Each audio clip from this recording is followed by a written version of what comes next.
Hello everyone, अस्सलाम वालेकुम। कैसे हैं आप सब। 2025 का बेस्ट बजट स्मार्टफोन कौन सा है, यानी कि $100 के आसपास, पाकिस्तानी रुपीस में 30,000 से नीचे। दो ऑप्शंस हैं, आइटल S25 या ऑनर X6C। अब सैमसंग गैलेक्सी A07 को मैंने इस प्राइस पे इसलिए इंक्लूड नहीं किया क्योंकि उसमें चिपसेट अच्छा है, प्रोसेसर, और दूसरे उसकी सॉफ्टवेयर अपडेट्स अच्छी हैं। लेकिन उसका कैमरा, ना ही उसमें AI के फीचर्स हैं, डिज़ाइन भी इतना खास नहीं है, सब्जेक्टिव चॉइस है, डिस्प्ले उसका इनके सामने स्टैंड नहीं करता, और बैटरी चार्जिंग स्पीड का सेक्शन भी वहाँ पे पीछे रह जाता है। इनफैक्ट आपको बॉक्स के अंदर चार्जर ही प्रोवाइड नहीं किया गया, 3-4 हज़ार का अलग से परचेज करना पड़ेगा। 27,000 का फ़ोन आता है, 4,000 का आप चार्जर डालें तो 31,000 में चला जाता है। तो वो वाला स्मार्टफोन ओवरऑल स्टैंड नहीं करता। अगर आपको गेमिंग करनी है तो उस फोन के साथ जा सकते हैं। ये जो दोनों फोन हैं इनकी इनवाइस 30,000 है, लेकिन डिस्काउंट के बाद मार्केट में आपको 27,000-27,500 के आसपास इजीली देखने को मिल जाते हैं। तो सैमसंग A07 से चार्जर डाल के 3-4 हज़ार रुपए सस्ते भी हैं। जब भी एक फोन लेना होता है ना, तो तरतीब वाइज मैं ये चीजें देखता हूँ, यानी कि सबसे ज्यादा इंपॉर्टेंट क्या है और सबसे कम इंपॉर्टेंट क्या है। सबसे ज्यादा मेरे लिए इंपॉर्टेंट है सॉफ्टवेयर, दूसरे नंबर पे डिस्प्ले मेरे लिए काफी इंपॉर्टेंट है और किसी हद तक डिजाइन, तीसरे नंबर पे कैमरा, चौथे नंबर पे प्रोसेसर, और आखिर पे बैटरी और चार्जिंग। ये 5 चीजें आपने कॉमर्स में लाजमी लिखना है कि आपके लिए किस तरतीब के साथ आती हैं, आपके लिए सबसे ज्यादा इंपॉर्टेंट क्या है, सबसे कम इंपॉर्टेंट क्या है। उससे मुझे आइडिया हो जाएगा कि ऑडियंस किस बेस पे एक स्मार्टफोन को जज करती है। अब इन दोनों को कंपेयर करें तो आज की वीडियो का जो विनर होगा 2025 का ओवरऑल, वो बेस्ट बजट स्मार्टफोन होगा। मेरे लिए जैसी चीजें इंपॉर्टेंट है ना, उसी तरतीब के साथ चलते हैं। सबसे पहले सॉफ्टवेयर की बात करते हैं। बाय द वे, सब्सक्राइब करके जल्दी जल्दी 150K पे ले जाओ, बहुत अच्छा गिव अवे आने वाला है। रूल्स तीन ही है गिव अवे में पार्टिसिपेट करने के। चैनल को सब्सक्राइब करना है, जो भी वीडियो देखें उसके नीचे कमेंट किया करें, क्योंकि मैं किसी भी वीडियो के रैंडम कमेंट पिक करूंगा गिव अवे के लिए। और तीसरा, मुझे इंस्टा पे फॉलो कर लेना है। Thank you so much. अब ऑनर का ये वाला phone out of the box Android 15 के साथ मैजिक OS 9 के साथ आता है, जहां पे ऑनर AI की बहुत सारी फीचर्स देखने को मिल जाती हैं इस स्मार्टफोन में। आइटल की बात करते हैं तो ये एंड्रॉइड 14 के साथ आया था, लेकिन अब इसमें एंड्रॉइड 15 की अपडेट आ चुकी है, आइटल OS 15, और इसमें भी आइटल AI के कुछ ना कुछ फीचर्स ऐड कर दिए गए हैं। इसमें 2 साल के एंड्रॉइड के अपडेट्स और 3 साल के सिक्योरिटी अपडेट्स प्रॉमिस किए हैं। ऑलरेडी एक अपडेट आ चुकी है, तो ये एंड्रॉइड 16 तक जाएगा। इसमें एक ही मेजर एंड्रॉइड की अपडेट आनी है और 2 साल के सिक्योरिटी अपडेट्स आने हैं, तो ये भी एंड्रॉइड 16 तक जाएगा। तो अल्टीमेटली बात एक ही जाके पहुंचती है, यहाँ पे 2 अपडेट्स के बाद ये एंड्रॉइड 16 तक जाएगा, यहाँ पे एक अपडेट आएगी तो ये एंड्रॉइड 16 पे चला जाएगा, मैजिक OS 10 पे। अगर सॉफ्टवेयर की ओवरऑल लुक एंड फील की बात करूं, कस्टमाइजेशन की और ऐप ओपनिंग क्लोजिंग एनिमेशन, इन सारी चीजों को देखूं, तो ऑनर में जो मैजिक OS है ना, ये इस प्राइस पे मेरा फेवरेट सॉफ्टवेयर एक्सपीरियंस है। आपको ऐप ओपनिंग क्लोजिंग एनिमेशन देखने को मिल जाती हैं, जगह जगह पे हैप्टिक फीडबैक को इंटीग्रेट किया गया है जब आप वॉल्यूम ऊपर नीचे करते हैं। यहाँ पे आपको कस्टमाइजेशन के भी ज्यादा ऑप्शंस देखने को मिलते हैं और ऑनर AI की फीचर्स भी ज्यादा हैं। साइड पे डेडिकेटेड वैसे ऑनर AI बटन भी है, इसकी आगे चल के बात करते हैं। गैलरी में आपको AI एडिटर देखने को मिल जाता है। आइटल में बेसिक लेवल के AI के फीचर्स हैं, बहुत ही कम है। राइटिंग टूल्स देखने को मिलते हैं, वो भी अब एंड्रॉइड 15 के साथ ऐड हुए हैं, पहले नहीं थे। गैलरी में आपको AI एडिटर देखने को नहीं मिलता। ओवरऑल सॉफ्टवेयर दिखने में खूबसूरत है, आइकन्स मुझे इसके अच्छे लगते हैं, कंट्रोल पैनल भी ठीक ठाक है, लेकिन स्टिल ओवरऑल जो सॉफ्टवेयर एक्सपीरियंस है ना, वो ऑनर का आइटल से काफी अच्छा है। दूसरे नंबर पे जो चीज मेरे लिए एक स्मार्टफोन में इंपॉर्टेंट होती है वो है डिस्प्ले, और यहाँ पे आइटल इजिली ऑनर को या इस प्राइस का कोई भी फोन आता है ना, उसको बीट कर देता है। इस स्मार्टफोन का हाईलाइटिंग फीचर था जब ये आया था 6-7 महीने पहले। इसमें 6.7 इंचेस का 120 हर्ट्ज रिफ्रेश रेट के साथ FHD प्लस रेजोल्यूशन के साथ एक एमुलेट डिस्प्ले प्रोवाइड किया गया है, जहां पे इन डिस्प्ले फिंगरप्रिंट स्कैनर भी देखने को मिल जाता है। जबकि बाकी जितने भी फोन इस प्राइस पे आते हैं, ऑनर X6C की भी बात करते हैं, तो एक तो HD प्लस रेजोल्यूशन है, फुल HD रेजोल्यूशन नहीं है, और दूसरा IPS डिस्प्ले देखने को मिलता है। अब नो डाउट कलर्स वगैरह इसके भी अच्छे हैं, ब्राइटनेस भी अच्छी देखने को मिलती है, और बहुत सारे लोग कहते हैं TFT है, IPS से कम क्वालिटी का है। तो TFT और IPS में ना सिर्फ व्यूइंग एंगल्स का थोड़ा सा फर्क होता है, यानी कि मोबाइल फोन को जब आप साइड से देखते हैं ना, तो TFT थोड़े से कम कलर्स शो करता है, लेकिन ऑनेस्टली बताएं कि कौन ही है जो इस तरह करके मोबाइल फोन को देखता है। TFT पैनल भी स्मार्टफोन में काफी अच्छी क्वालिटी का लगाया गया है, और एक सरप्राइजिंग फीचर ये है कि ये तो 10 सेकंड का ऑलवेज ऑन डिस्प्ले प्रोवाइड करता ही है आइटल, क्योंकि इसमें एमुलेट डिस्प्ले है। ऑनर में TFT डिस्प्ले है, लेकिन उसके बावजूद 5-7 सेकंड का आपको ऑलवेज ऑन डिस्प्ले फंक्शन देखने को मिल जाता है। स्टिल ओवरऑल विनर आपको पता है आइटल है डिस्प्ले के डिपार्टमेंट में। इस प्राइस पे सबसे बेस्ट डिस्प्ले यही स्मार्टफोन लेके आता है।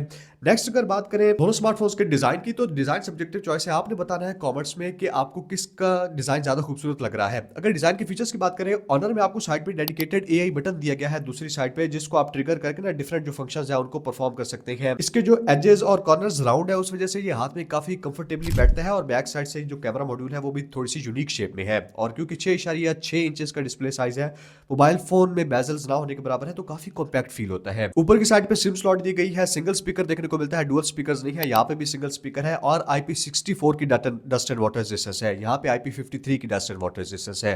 साइड पे फिंगरप्रिंट दिया गया है यहाँ पे। अगर आईटेल की बात करते हैं तो एक तो आईपी रेटिंग इससे कम है। अब ये वाला फोन इससे थोड़ा सा ज्यादा स्लिम देखने को मिल जाता है, लेकिन यहाँ पे काफी डिजाइन में यूजफुल फीचर्स है। फॉर एग्जांपल बैक साइड पे ये बैकलाइट इफेक्ट देखने को मिल जाता है, जब आपको नोटिफिकेशंस वगैरह आते हैं तो ये लाइट ब्लिंक करती है। उसके अलावा ज्यादा इंपॉर्टेंट ये है कि सेल्फी कैमरे के साथ आपको फ्रंट फ्लैश देखने को मिल जाती है, जो कि लो लाइट में सेल्फीज लेने के, वीडियोस बनाने की काफी काम आती है। इन डिस्प्ले फिंगरप्रिंट स्कैनर देखने को मिल जाता है स्मार्टफोन में। तो डिजाइन में ओवरऑल फीचर्स को देखा जाए तो आईटेल में जो फ्रंट पे फ्लैश है और बैक साइड पे ये जो बैक लाइट है, ये मुझे ज्यादा यूजफुल लगती है इस साइड पे जो ऑनर में एआई बटन आता है उससे। तो डिजाइन का डिपार्टमेंट भी ओवरऑल आईटेल को जाता है। नेक्स्ट आ जाते हैं दोनों स्मार्टफोन के प्रोसेसर्स पे। यहाँ पे मीडियाटेक के लिए G81 का प्रोसेसर है, 6GB 128GB वाला वेरिएंट है, यहाँ पे भी 6/128 है और इसमें eMMC 5.1 की स्टोरेज टाइप है। अब ऑनर ने ऑप्टिमाइजेशन काफी अच्छी की है मैजिक ओएस के साथ। हाँ, अगर आप बहुत ज्यादा एप्लीकेशंस बैकग्राउंड में ओपन करके रखते हैं, उसके बाद एप्लीकेशंस ओपन करते हैं तो थोड़े बहुत जिटर लैग वगैरह देखने को मिलता है, लेकिन नॉर्मल यूजेज में ये वाला स्मार्टफोन आपको काफी रिस्पॉन्सिव फील कराता है। स्पेशली जैसे मैंने बताया ना, ऐप ओपनिंग क्लोजिंग एनिमेशंस है तो उसकी वजह से काफी प्रीमियम एक्सपीरियंस मिलता है और ऐप ओपन क्लोज जल्दी होती है। आईटेल में ऐप ओपनिंग क्लोजिंग एनिमेशंस नहीं है, लेकिन इसका प्रोसेसर थोड़ा सा बेटर है। यूनिसॉक T620 आपको पबजी वगैरह पे 60 FPS का पबजी गेम प्ले प्रोवाइड करता है और ये प्रोसेसर होने की वजह से UFS 2.1 की स्टोरेज टाइप प्रोवाइड की गई है। 6GB 128GB वाला वेरिएंट है यहाँ पे। ओवरऑल प्रोसेसर को देखा जाए ना तो किसी हद तक ये वाला स्मार्टफोन इससे विन करता है। आपको यहाँ पे परफॉर्मेंस थोड़ी सी ज्यादा अच्छी मिलती है गेम्स की, अगर सेटिंग्स की बात करते हैं। नेक्स्ट बैटरी चार्जिंग डिपार्टमेंट में आए तो यहाँ पे ऑनर विन करता है। 5300 mAh की बैटरी है, एक तो बड़ी बैटरी प्रोवाइड की गई है और उसके साथ 35 वाट की फास्ट चार्जिंग देखने को मिलती है। तकरीबन 1 घंटा 20-25 मिनट में ये वाला स्मार्टफोन फुली चार्ज हो जाता है। बॉक्स के अंदर ही चार्जर देखने को मिल जाता है दोनों स्मार्टफोन में। यहाँ पे 5000 mAh की बैटरी है और उसके साथ 18 वाट की चार्जिंग है, तो तकरीबन 2.25 घंटे लेता है ये वाला फोन जो फुल चार्ज होने के लिए। लेकिन मेन चीज ये है कि शुरू से ही जब ये फोन आया था आईटेल में बैटरी ड्रेनिंग इश्यूज है, क्योंकि एमोलेड डिस्प्ले है, 120 हर्ट्ज का रिफ्रेश रेट है, बैटरी उतनी ज़्यादा अच्छी नहीं निकालता। तकरीबन आपको 4 से 5 घंटे का स्क्रीन ऑन टाइम ये प्रोवाइड करता है, ये आपको इजीली 7 से 8 घंटे का स्क्रीन ऑन टाइम प्रोवाइड कर देगा। तो बैटरी चार्जिंग डिपार्टमेंट में ये वाला स्मार्टफोन इससे काफी आगे है। आखिर पे कैमरास की बात करें तो दोनों स्मार्टफोन में बैक साइड पे 50 मेगापिक्सल के कैमराज हैं। फ्रंट पे आईटेल 32 मेगापिक्सल का सेल्फी कैमरा लेके आता है, जो कि पिक्सल बिनिंग पे काम करता है। एक्चुअली आउटपुट आपको 8 मेगापिक्सल का देता है, यहाँ पे 5 मेगापिक्सल का सेल्फी कैमरा है। इससे आप फ्रंट और बैक दोनों कैमरा से 1080p 30 fps पे वीडियो शूट कर सकते हैं। आईटेल की थोड़ी सी रेजोल्यूशन बेटर है, यहाँ पे 2K 30 fps पे फ्रंट और बैक दोनों कैमरा से आप वीडियो शूट कर सकते हैं। अब एक डिफरेंस मैंने नोटिस किया है, आपको मैं साइड बाय साइड पिक्चर्स वगैरह दिखा देता हूँ, आपने खुद जज करना है कि किसका कैमरा ज़्यादा बेटर है। आईटेल में क्योंकि एमोलेड डिस्प्ले है, आप इससे पिक्चर लेके इसी पे ही देखते हैं ना, तो कलर्स बहुत अच्छे नज़र आते हैं। ऑनर में क्योंकि IPS डिस्प्ले प्रोवाइड किया गया है, 720p रेजोल्यूशन वाला है, तो इससे आप पिक्चर क्लिक भी करते हैं तो उतनी अच्छी इस स्मार्टफोन पे नजर नहीं आती जितनी आप किसी और स्मार्टफोन में सेंड करेंगे ना जिसका एमोलेड डिस्प्ले है, वहां पे इस स्मार्टफोन की पिक्चर्स के कलर ज्यादा अच्छे निकल के आते हैं। ये वाली वीडियो ऑनर X6C और आईटेल S25 दोनों स्मार्टफोन्स के फ्रंट कैमरा से शूट हो रही है 1080p 30 fps पे। अब आईटेल 2K 30 fps पे भी कर सकता है, लेकिन क्योंकि ऑनर इसी रेजोल्यूशन को सपोर्ट करता है तो मैंने दोनों को सेम रखा है। और यहाँ से एक चीज़ जो मुझे नज़र आ रही है ना कि आईटेल का कैमरा वाइड है, फ्रंट कैमरा तो ज़्यादा point of view, field of view को कवर करता है। जो ऑनर का कैमरा है उसकी जो फील्ड ऑफ व्यू है वो कम है।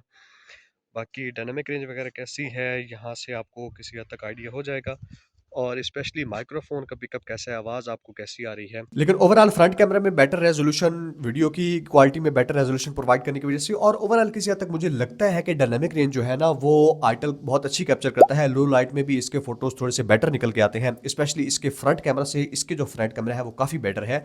कैमरा के डिपार्टमेंट भी इजीली ओवरऑल इस स्मार्टफोन की तरफ जाता है। ऑनर सॉफ्टवेयर और बैटरी चार्जिंग में आगे है, लेकिन डिस्प्ले की बात करें, डिजाइन को देखें, परफॉर्मेंस की बात करें या फिर कैमरास की, overall itel S25 honour X6C को पीछे छोड़ देता है और 2025 का best budget overall smartphone itel S25 है। Thank you so much, good bye.